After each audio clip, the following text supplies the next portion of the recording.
You're listening to CX Passport, the show about creating great customer experiences with a dash of travel talk.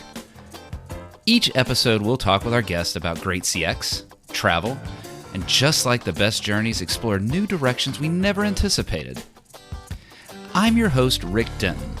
I believe the best meals are served outside and require a passport. Let's get going.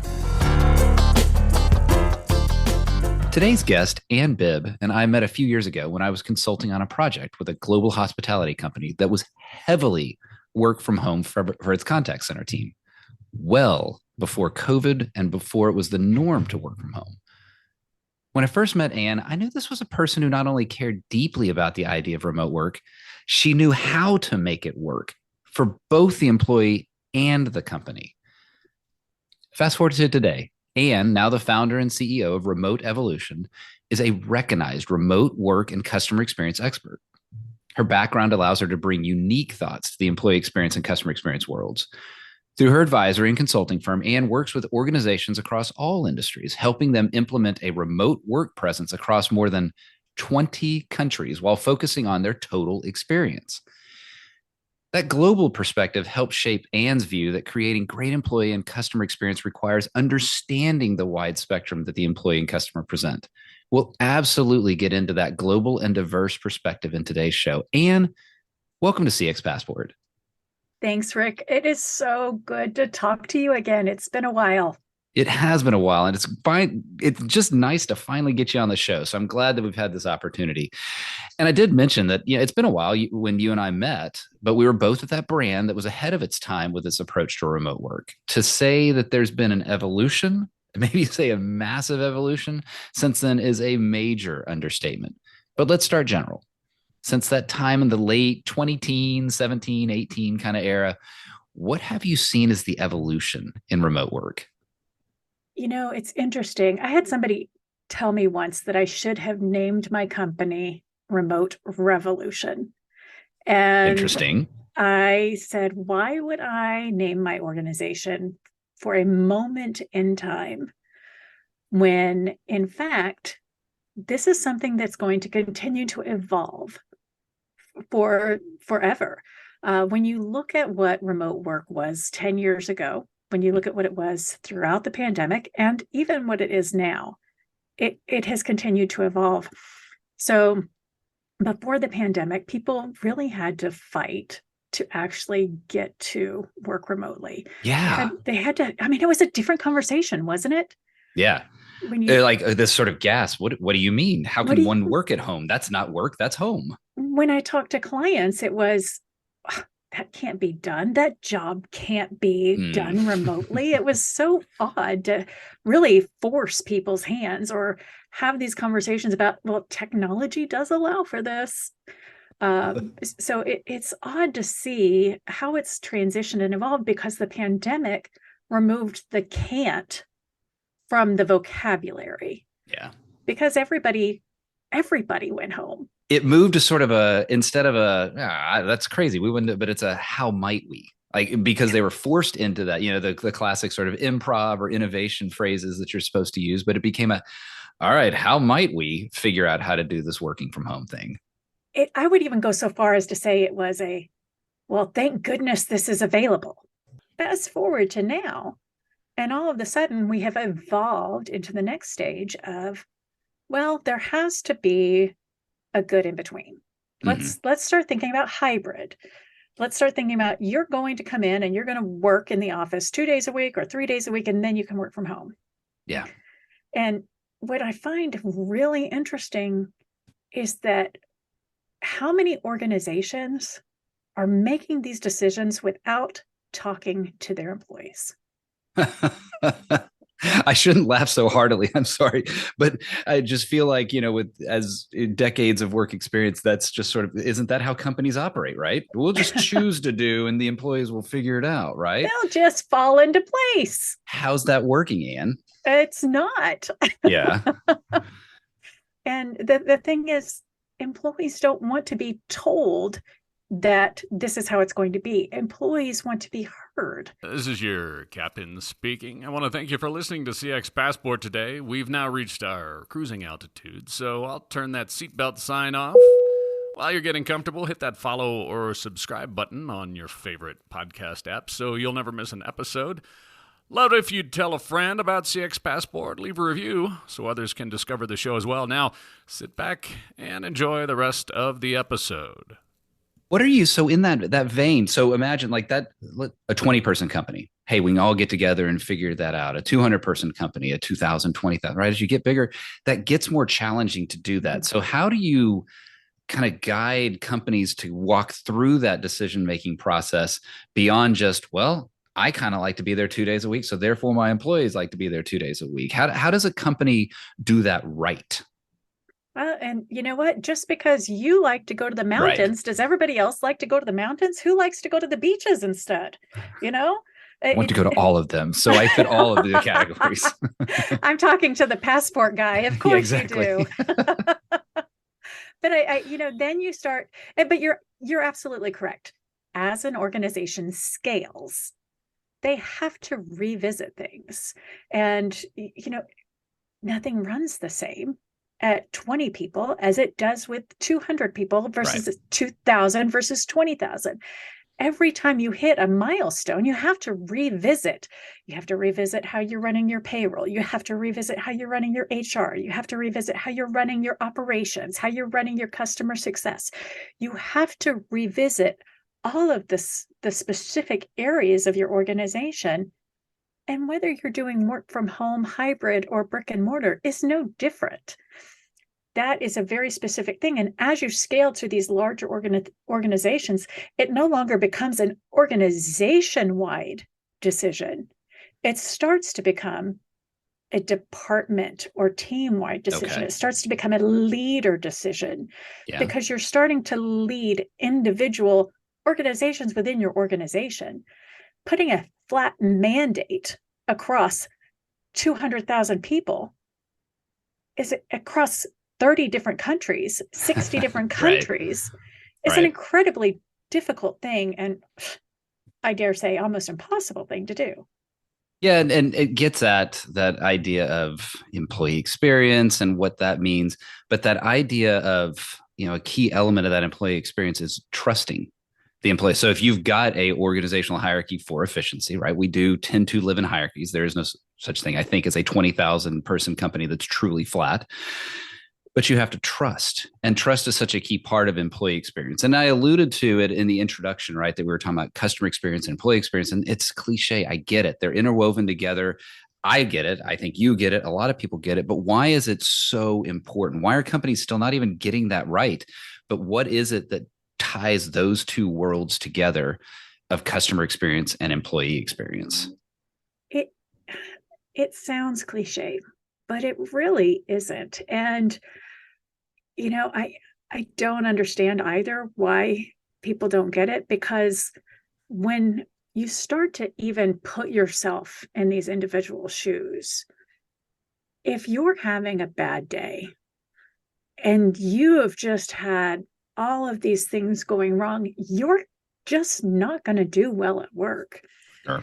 And I'd even go so far as to say, when you're having such a terrible time at home, you can compartmentalize to a certain extent. And people need to remember that everything that's happening to us from a human aspect, right, that impacts people's mental health as well. If we're having a bad day and you were servicing me as a customer and I were having a bad day and started yelling at you, if you were to, because of that, absorb all of that negativity, that could potentially set you over the edge. Yeah.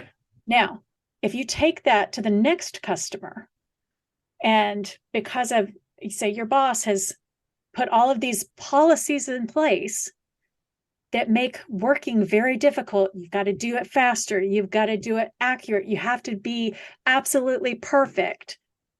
The stress from everything of having to do it a very specific way at a very specific speed while you've got all of these things happening at home and people yelling at you, you're no longer going to be nice. So one thing that an employer can do to help the situation is have a good employee experience, providing EAP services, Yeah. making sure that there are realistic goals in mind, making sure that they are watching out for the signs.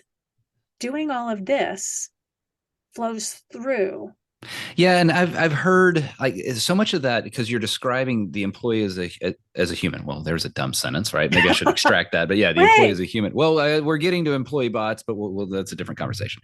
But the idea of they have their interaction with their customer, they have their ecosystem that is their employer created, and there's their home one. Well, if I'm the employer, what do I have the most control over? Obviously, it is that employee experience. And things that you're describing, the tools that make it easier so that when they are dealing with a frustrated customer, the employee, aren't having to clickety clack 1,000 times trying to figure out, oh my gosh, how can I possibly answer this question? Or even something, oh gosh, I wish I could remember. It was years ago. I heard about it. Some company, again, it was on a podcast, but they had that decompress room, right? And they had two sides of it. There was the Zen garden style with the plinky plunky music and the little sand gardens. And then there was the rage room of kicking the crap out of some sort of punching bag. And that kind of allowance to get off the phone and go get rid of that customer interaction is all part of creating a great employee experience in that contact center environment. I am hearing more and more organizations, especially for organizations that are dealing with like content moderation and things along these lines, they're starting to do things like have a psychologist on staff so that somebody can come in and talk and get those things out and make sure that they're clearing their mind. All of the services from an employee benefits perspective, those help relieve the stressors outside of the office to allow from a positive perspective while working. Okay. It goes back to something you said at the very beginning. And that is whatever this remote, whatever this hybrid experience looks like, it's going to require listening to your employees and finding out what they need. And if what they need is EAP delivered remotely, or if what they need is give me 90 seconds between each call so I can punch the pillow in my bedroom, whatever that need is, then that's understood by listening to the employee and then delivering, listen and act, and delivering on that for the employee in that overall employee experience. It's communication. Oh gosh. Oh my goodness. Big words. Let's take a new tack here, just a little departure, right? We talked about the passport. I want to get that passport out. I mentioned the 20 countries, right? Work from home is not just okay, so I'm in the US and I go to my house, not my office. There's this whole world that is now available when we talk of work from anywhere. We hear about companies that are seeking that global talent. We talk about digital nomadism. So what does work from anywhere really look like globally, especially if we're thinking of it both from the company's aspect and the individual's aspect? So, it's interesting. People talk about remote work, remote first, hybrid, digital nomadism, work from anywhere. All of these terms are out there right now. And it's interesting to see how different companies have defined them. And rarely are things defined the same way. For instance, remote first. I've seen so many organizations call themselves remote first, but actually not be advocates of remote work. They call themselves. Interesting. How does that work? It is incredibly interesting. I think that from a marketing perspective, they're trying to get those remote, they're trying to pull in the best talent. And then during the interview process, they talk them into working on site.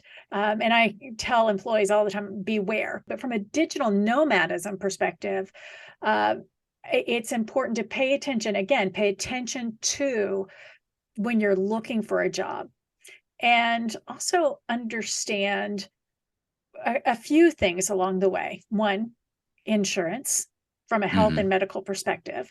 Also understand what your tax implications are, and then understand what your visa implications are, because it's all fine and dandy. But if you are traveling to a country as a digital nomad, and that country only allows you to be in there for 90 days, and you're in there for 91, you could find yourself in a heap of trouble. So digital nomadism is a great thing that was around prior to the pandemic, however, has really the whole world has opened up to it and people have really become aware of it now. What I find interesting is how many companies are really interested in it from that perspective. What companies are wary of, though, is those individuals who never set foot in the US from a tax implication perspective. Because if those employees don't, then all of a sudden they are now having to either ensure that they have an entity in the primary company or in the primary country that these travelers are spending the most amount of time with, and then they are looking at those tax implications there. Interesting. And that's certainly well beyond my understanding and scope, and beyond. Listeners, seek a tax advisor, seek legal counsel. Don't listen to anything that you're listening here. Always have your tax advisor. Always go that direction. But I do want to, it does at least pop a little bit of the bubble a little bit about how, look, I can work anywhere, or an employer saying I can access the globe for talent. So while work from home, work from anywhere is certainly an appealing concept, it sounds like, yes, there are some constraints. There are some boundaries that take us away from that nirvana that I could, I think I'm going to go work in Thailand this week, and then I'm going to go work in Tanzania the next week. And you can, as long as you're following the rules. Well, let's talk about something a little more fun about travel. Yes. And that is how travel's impacted you. If you've gone all these 20 countries, and I know you've gone beyond that, but I know that travel's sort of shaped me and my personality. How has it affected you? How has it shaped your perspective on customer and employee experience? So, first of all, like you, I absolutely love to travel. There are a few things that I look at whenever I'm traveling. So one thing that you may not know about me is that I'm mildly hearing impaired. And then another thing about me is I actually have something called celiac disease. Okay. So that means that I am restricted on what I eat. So when I'm traveling, I always try and make sure that if I'm traveling on an airline, that I'm having to reserve things in advance from a food perspective. I also note there's a place on most airlines that you can note if you're hearing impaired, so that they can, if you fall asleep on the plane, they know to tap you, or if you can't hear them. So there's a lot of little things, but also when I'm going through airports or anything along those lines, just paying attention and seeing how difficult or how easy it is for somebody with this specialty. I don't like to say disability, because I'm I can get along just fine. Yeah. But it is interesting in the different countries to follow and to see how these things have been looked at. And even I would go so far as to say within one country, in different cities and different airports. Recently, I was in another country on a different continent, and was in two airports in that same country. One airport was so easy to maneuver through, and it, there wasn't a ton of white noise in the background, even though there were a lot of people. So I could still pointedly look at people and somewhat hear them, utilize my appropriate apps for transcription. The signage was so good. But in the other airport, there was so much music and so much background noise. And for those that are hearing impaired, that makes it even more difficult. So it's interesting. And whenever I travel, I try to watch for things to see how it's going to be for my future customers. How easy was it to get from one place to another? How easy is it to get to from gates? So it's been very interesting to watch how the future has evolved from an ability standpoint. And I think that some countries and some cities are getting really on board with it and are making sure that they're thinking not only about the hearing, but the ability with wheelchairs, but even from a vision standpoint, making sure that there aren't a lot of flashing lights. So it's been great to watch.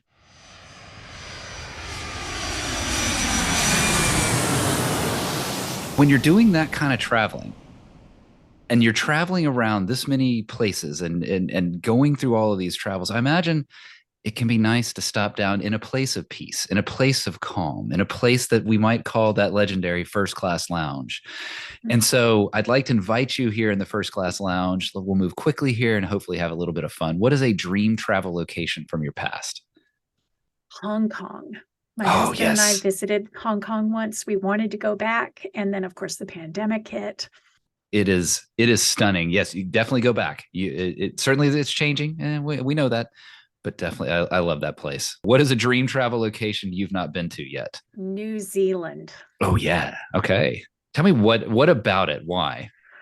You know what? The history, the Maori, the just the beauty of what we've seen on pictures. And I would even, as of today, I mean, that was 10 years ago. Today, I'd even go on to say their prime minister is fascinating. So there are just so many things about that island alone. One of the things, Hong Kong, and I don't know much about New Zealand, but Hong Kong, I know, great food. And so I always think about travel and food. So what is a favorite thing of yours to eat?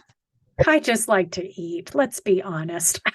Right. Next question. Go somewhere and I find it and I can eat it, I'm gonna. But I will say this. I was in London one time and I was so excited to find how much gluten-free food was available in Hong Kong. I think this was like 7 or 8 years ago, maybe.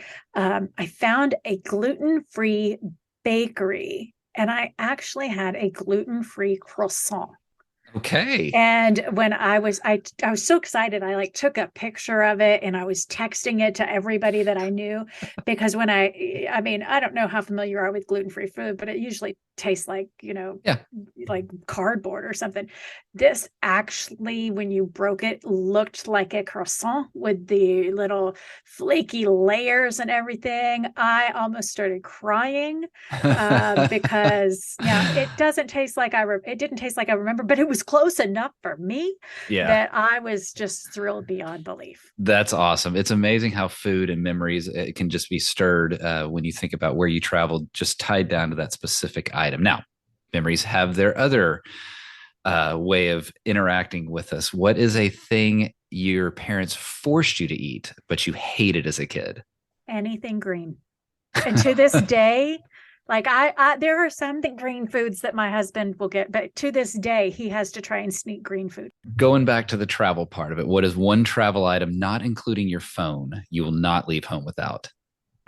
Protein bars, honestly, because I never know what I'm going to be able to eat. So, not to bring it back down to reality, I generally travel with gluten-free protein bars, gluten-free snacks.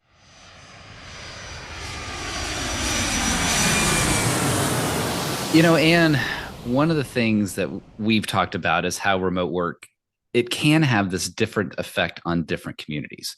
And we talked earlier about even walking through the airport, right? That has a different effect on one community versus another community. I had a podcast guest on a few episodes ago, Sean Nason, and he was telling me about how certain theme parks have set up sensory rooms and so with his autistic children, he was so happy to be able to have a place that they could experience Dollywood and be able to have a place to decompress as well. And the same kind of thing with all sorts of communities. Remote work is going to affect different communities in different ways as well. So some will say, hey, remote work, great. Like the disability community had a guest on, Kate Browse. She was talking about how it was fantastic for that community. But then there's other communities that work from home really creates challenges for them. So it's a long way of me saying, how do you address remote work, diversity, equity, inclusion, and how does that work for a company knowing that their employees are going to be a part of a wide spectrum? So I'm going to say what I say about everything. And just like clothes, I mean, let's face it, the fashion industry lies. These clothes are not one size fits all. No. Remote work is the same way. It is not one size fits all. It is not for everyone, and it cannot be done everywhere. And if you have an advocate or somebody that is telling you, oh, yes, it can, you know what, they're pushing their own agenda. Right. Right. Remote work can be a wonderful thing. It can be incredibly helpful, and it can absolutely help with DEI, because what you're doing is you're pulling yourself out of being forced into a specific radius of a building, and you're really opening up the ability to recruit and hire from an incredibly wide geographical area, which opens up the potential for diversity of thought, for the diversity of race and gender and religious backgrounds. So what you have to be careful of, especially in the United States, is, strangely enough, not everywhere in the US has the infrastructure to be able to allow people to work remotely. Right. It's interesting to me to know that I can go to other countries that have more solid infrastructure and can work remotely out in the boondocks. Mm-hmm. But in the United States, we don't have that capability. So I think that's one thing to keep in mind. Secondarily, from a remote work perspective, in order for that to be successful for everybody, two things have to happen. Either those people have to already be able to afford to have the computer and the technology in order to be able to work from those systems, or the company needs to provide them. Yeah. And if that company is not willing to provide that technology, then you're not setting those individuals up for success. And I think that that's really important, because we've got two schools of thought here. And as you start leaning up towards executives, they have no problem whatsoever sending out laptops to your directors and your C-suite and everything. Like, oh, you're an executive. Here's your laptop. Travel the world. Go do what you need to do. Make us money. But when we're talking about our frontline employees who are actually making the money for us, they're not wanting to send them the computer. And I mean, I'm a fan of bring your own device. I truly am. But there is a limit to that as well, because especially as we get further out of the city square, we're talking about individuals who don't have the ability to afford this. So this just needs to be a factor in the organizations as they're starting to make these decisions. Yeah, I like how you zeroed in on one aspect. There's a multitude of lenses that we could look at that, but you're right, the socioeconomic aspect of it, that if you're doing a work from home situation, well, then that person has to be able to create that environment to be successful and productive. Whereas that there's an entire community that says, no, that's why I like going to the office, because the office has that productivity ability for me built in.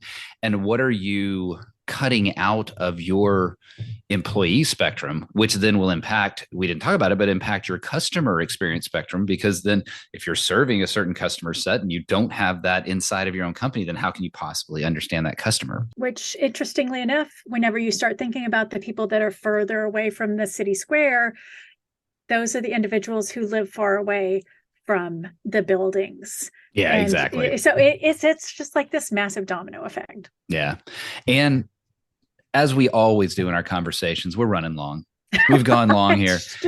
So I want to close out with something that you said. You actually said it to me earlier, but I've heard you say it before, but you said it here in the show, that it's not customer experience. It's not employee experience. It's human experience.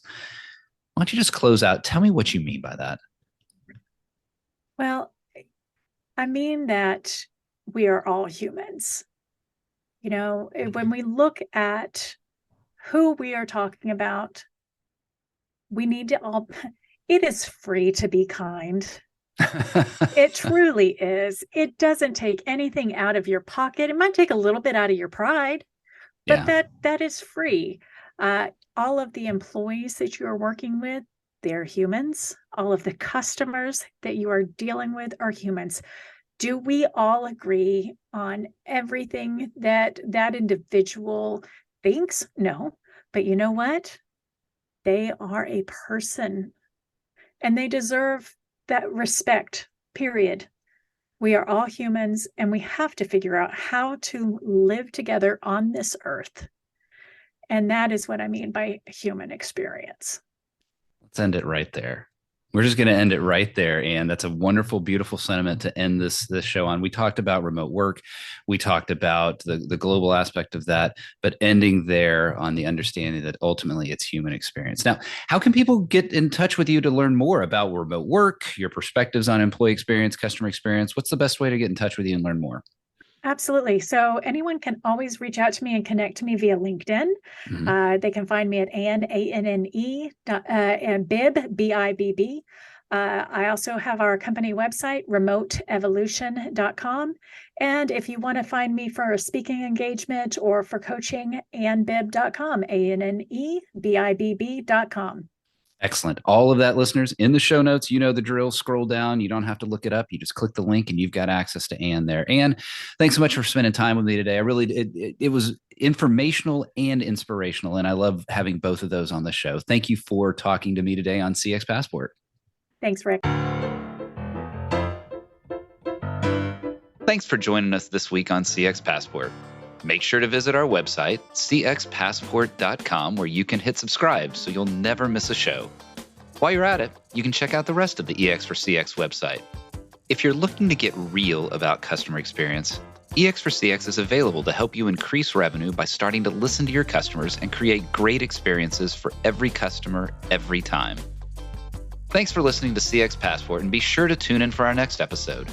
Until next time, I'm Rick Denton, and I believe the best meals are served outside and require a passport.